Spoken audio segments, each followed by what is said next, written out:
You're tuned into the Spot Up Pod, the official podcast of the Spot Up Shot newsletter. I'm your host, Paul Garcia. In today's episode, reviewing the Spurs' last four games against the Los Angeles Lakers, New York Knicks, Philadelphia 76ers, and Toronto Raptors. Devin Vassell so far in the month of March. And finally, previewing the upcoming four games for the Spurs this week. All right, so it's been about a week since I last recorded an episode of the Spot Up Pod. Thank you for joining. Let's go straight back to last Monday, and I do want to note that I am recording on Monday evening. So let's go back to last Monday, a week ago. The Spurs are on the road at Los Angeles against the Lakers. Luka Doncic and Austin Reeves both played in this game. The Lakers did not have LeBron James, though. So the Lakers with Luka and Reeves were favored by 9.5. The Lakers, really controlled most of this game where they led by 28 in the third quarter. However, the Spurs did battle back. They got as close to 11 points with 3:50 left in the game, and then Lakers head coach J.J. Redick was forced to put Luka back in for a bit. The Lakers went on another run, and then basically they ended up winning by 16 points. The issue for the Spurs on this night was turnovers. They had difficulty holding on to the ball.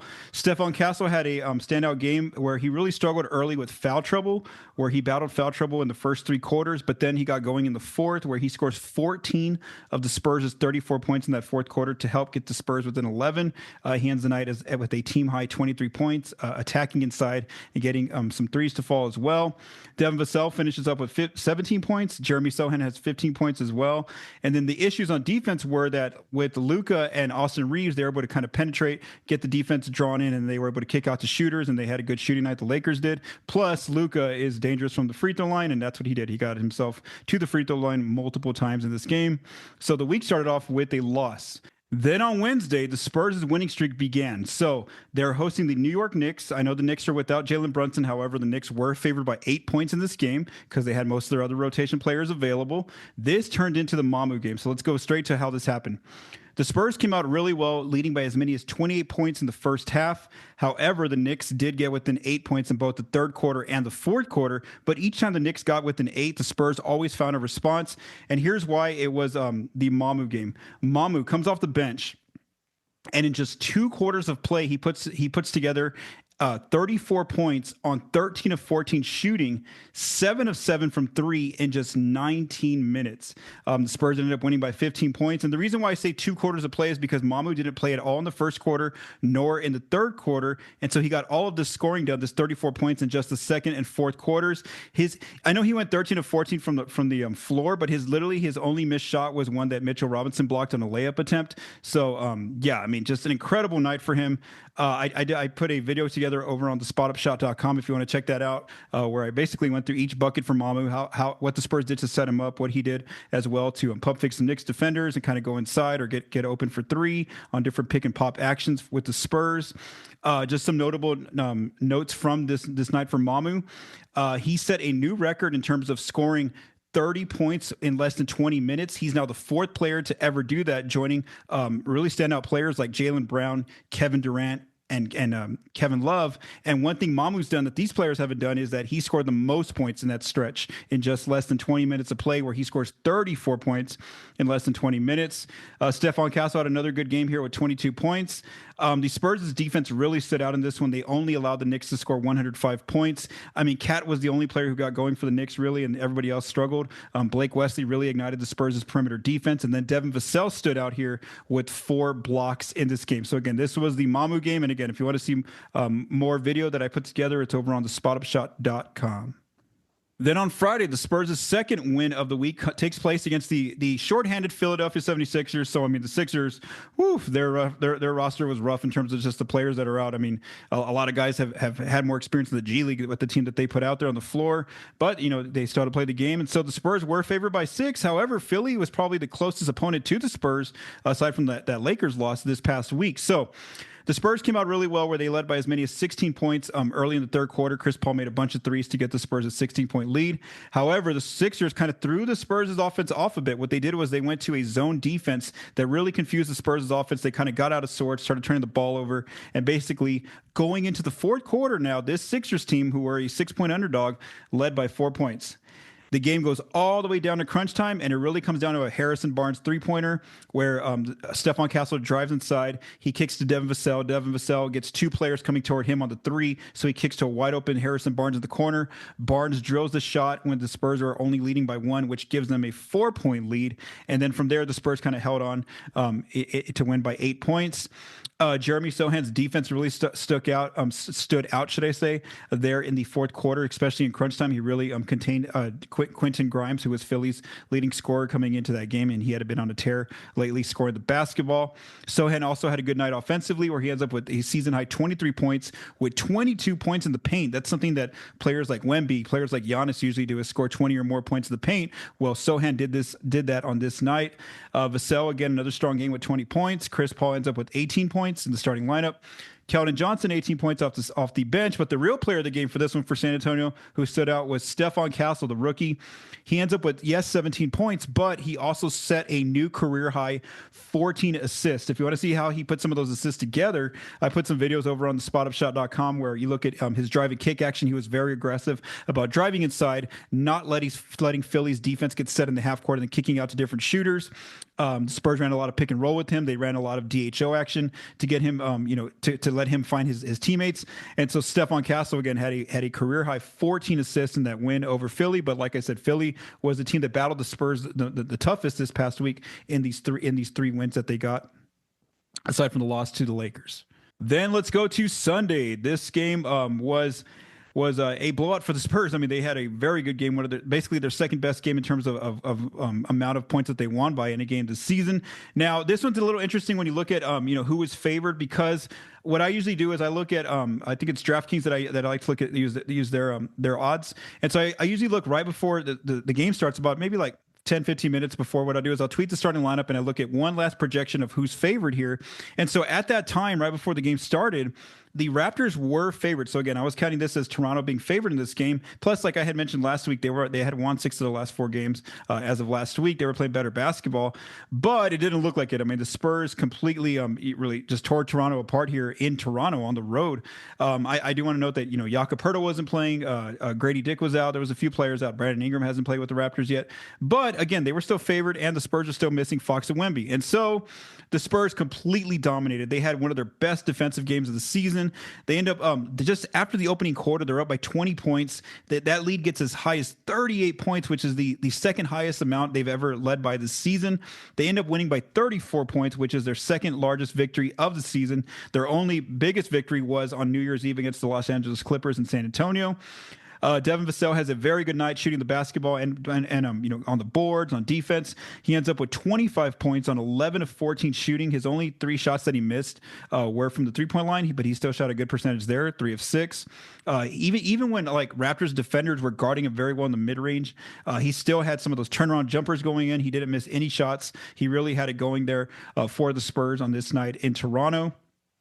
Julian Champagnie came off the bench with a strong game with 20 points, making a bunch of threes. Stephon Castle ends up with 15 points, led the team, of course, in free throws with 8 made free throws on this night. And like I mentioned earlier, the defense just really stood out for San Antonio in this game, where the Raptors struggled to score inside. They struggled to score outside. The Spurs tallied 6 blocks in this game, and every block was delivered by a different Spurs player. And the reason why that's notable is that, when Wemby's around, of course, 6 blocks doesn't seem like much. But when he's not on the floor, this Spurs team really struggles to get blocks, maybe like 2 or 3 a game without Wemby. So that was notable, was the fact that everyone was really making it tough for Toronto inside. And then the Spurs' ball pressure, again, really ignited by Blake Westy and the kind of the tone that he sets when he gets in there. They forced the Raptors into 22 turnovers. And the Spurs tallied 15 steals with their defense.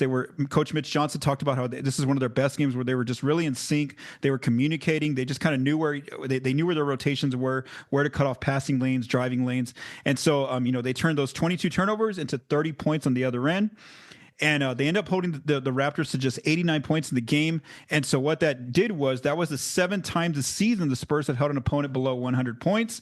And what does that mean? They are perfect when they do that. They are now 7-0. Plus, it was the first time since December 31st, New Year's Eve, that the Spurs have held an opponent below 30 points in all 4 quarters. Again, that's just something they just haven't been doing since the new year, or since the final day, I guess, of 2024. And so that was very notable, that this wasn't one of their standout defensive games. So Overall, I mean, really, I mean, it depends what you think of that Toronto game. Should the Spurs have been favored? Should the Raptors have been favored? But since the Raptors were favored, the Spurs were predicted to go 1-3. No, they completely turned that around. They went 3-1 this week with a 3-game winning streak.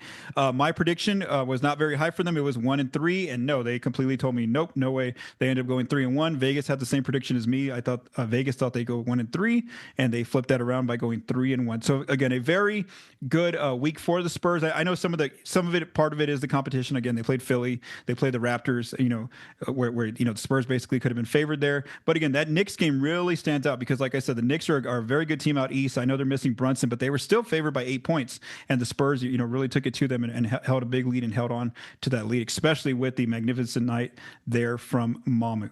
So now through 70 games, the Spurs are 31-39. They just have 12 games left in the regular season. They're still 13th out west. They're just 2.5 games back from the Phoenix Suns for the 10th play-in spot as of Monday evening.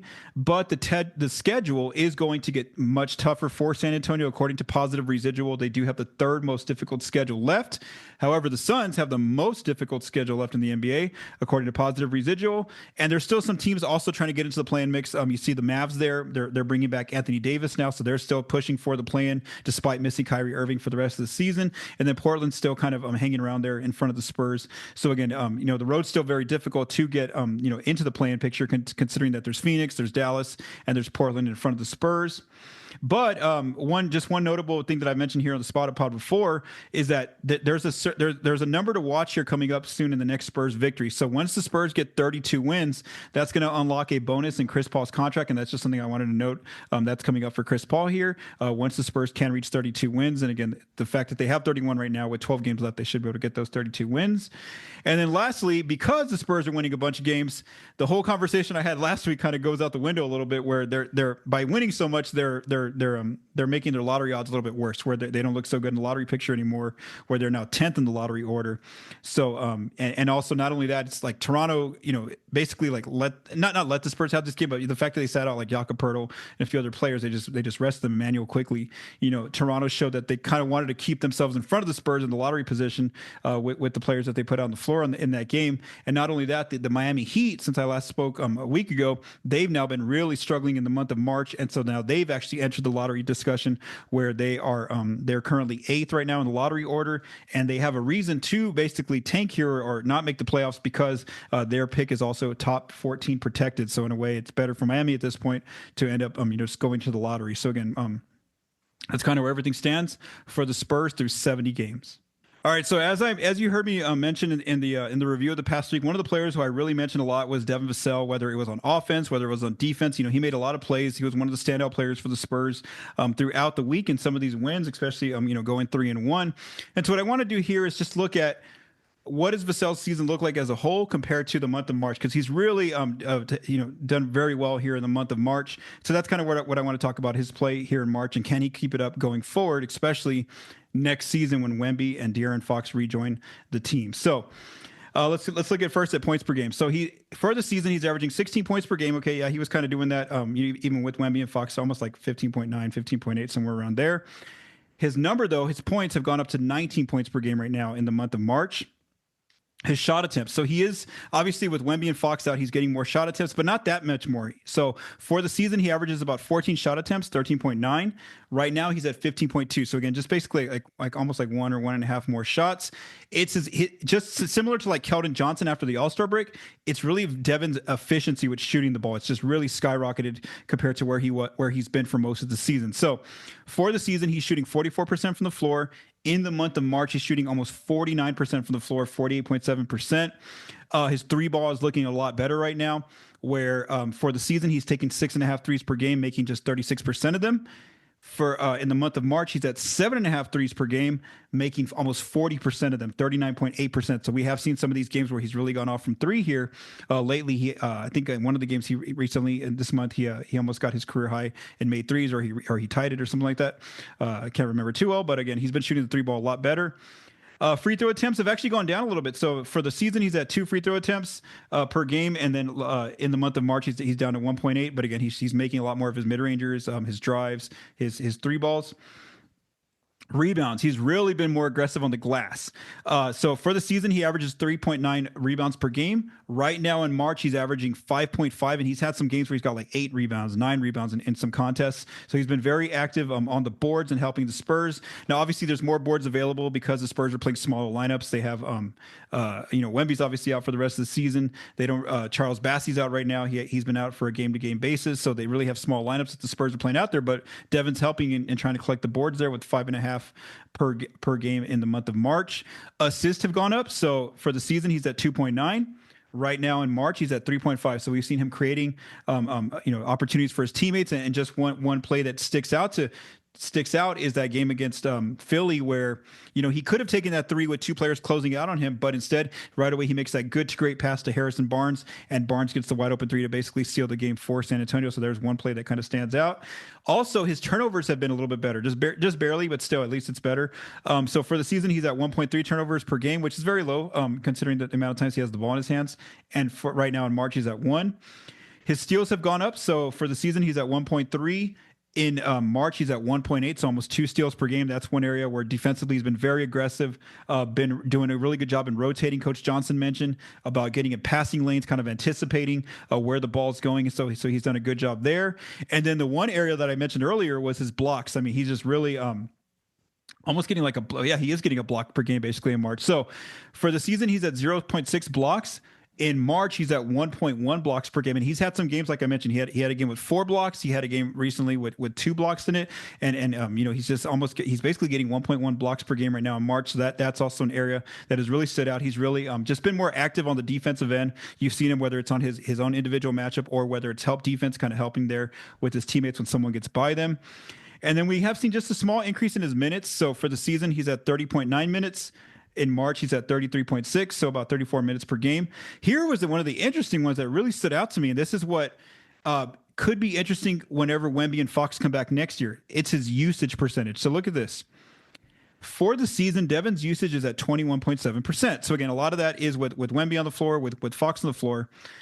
But right now in March, he's actually lower with his usage. He's only at 21.2%. So again, he's gone down 0.5% in the month of March.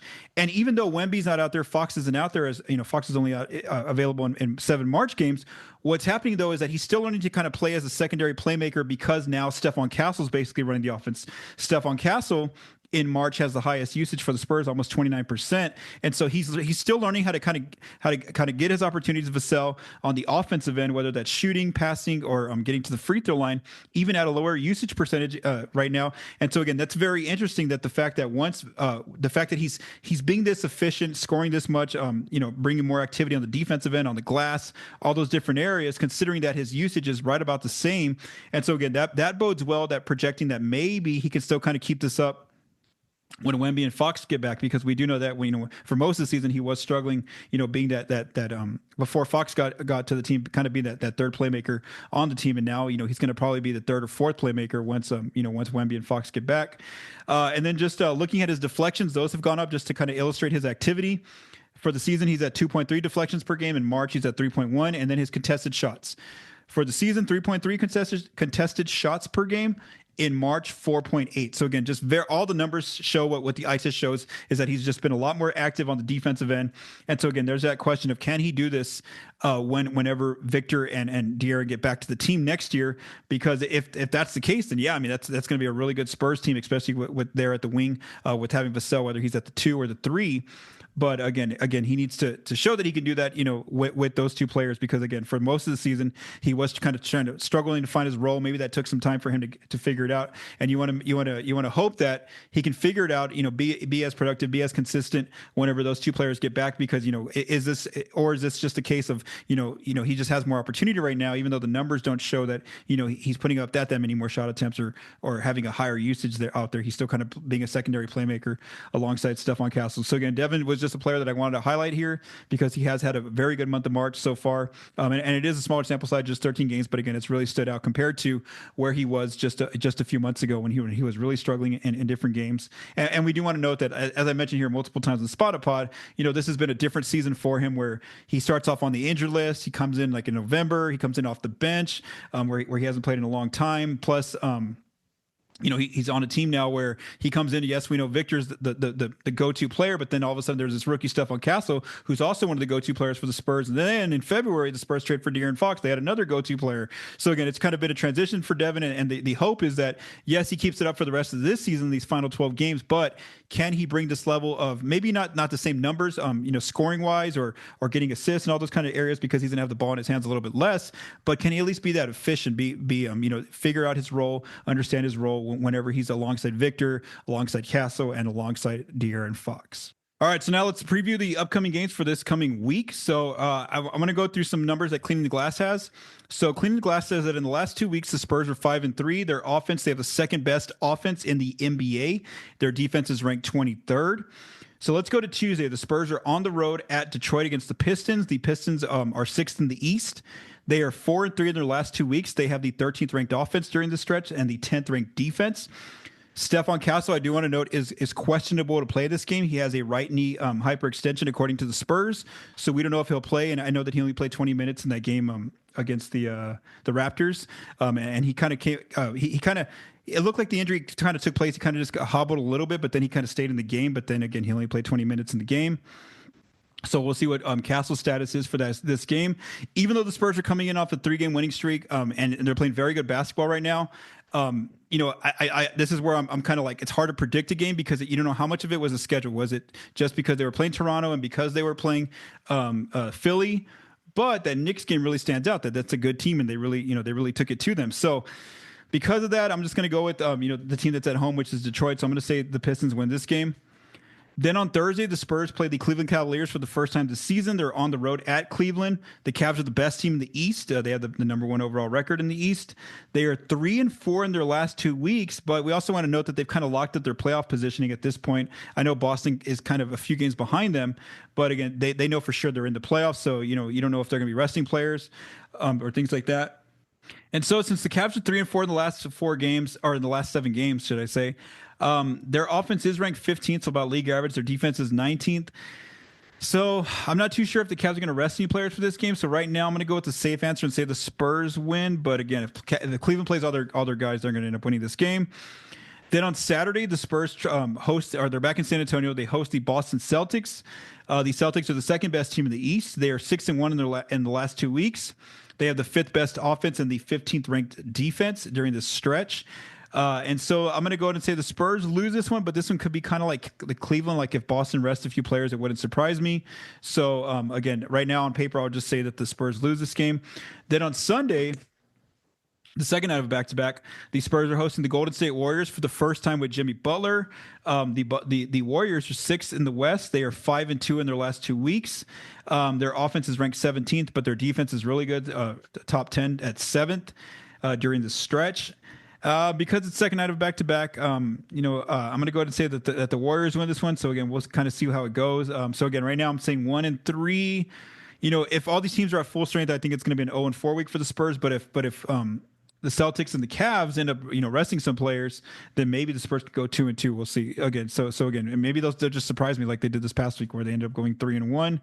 Also, before I close out this episode, I'd like you to visit the spotupshot.com. One thing I have up there is I released the Spurs draft board 1.0. So this one was taken, or this one was released right before the March Madness tournament begin. So that's what I'm going to do this year. Is normally I just put out one draft board. I kind of update it every at different segments before the draft gets here. What I'm going to do this year though is I'm going to release different issues. So like 1.0 is out right now. I'm going to wait till post March Madness, see what the mocks say, and then put together version 2.0 and kind of go from there. Kind of just every big point milestone until the draft. I'll kind of just be putting up different mock drafts. And obviously, when I released this one, it looked like the Spurs have a chance to maybe get 7th. Well, now obviously it looks like the fact that they're winning some games, it looks like they could end up being 10th where they're at right now. So that's obviously going to change some of the prospects that will be in their range. But again, we won't know until the actual draft takes place, or not the draft, the lottery takes place in April. Thank you for taking the time to listen to this episode of Spot Up Pod. If you like what you heard, please subscribe and leave us a rating on your favorite podcast apps and our YouTube channel. The Spot Up Pod is recorded and produced by Paul Garcia. The music for this episode was written by Vincent Garcia and Paul Garcia. Thank you for listening and have a great day.